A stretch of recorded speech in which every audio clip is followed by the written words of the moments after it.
Pharaoh said to Joseph, "I hereby put you in charge of the whole land of Egypt." He placed his signet ring on Joseph's finger, dressed him in robes of fine linen, and put a gold chain around his neck. Joseph was now second only to Pharaoh. Joseph rode in Pharaoh's second chariot, and the people shouted before him, "Make way." Pharaoh declared, "Only in respect to the throne will I be greater than you." Pharaoh gave Joseph the Egyptian name Zaphanath-Paneah, and married him to Asenath, daughter of Potipharah, priest of On. Joseph had truly risen from prison to palace. For 7 years, the land produced abundant harvests. Joseph gathered and stored grain in great quantities, like the sand of the sea, until they stopped keeping records because it was beyond measure. During the years of plenty, Joseph had 2 sons.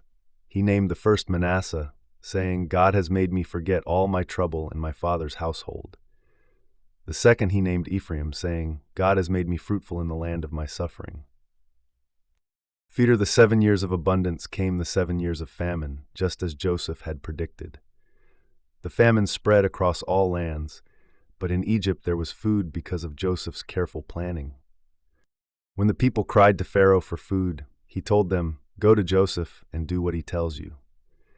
Joseph opened the storehouses and sold grain to the Egyptians, and people from all over the world came to buy grain from Joseph because the famine was severe everywhere. Joseph's story reminds us of God's faithfulness and wisdom. Through patience, humility, and trust in God, Joseph rose to a position of great responsibility and was used to save many lives. Even in seasons of hardship, God's plan is always at work.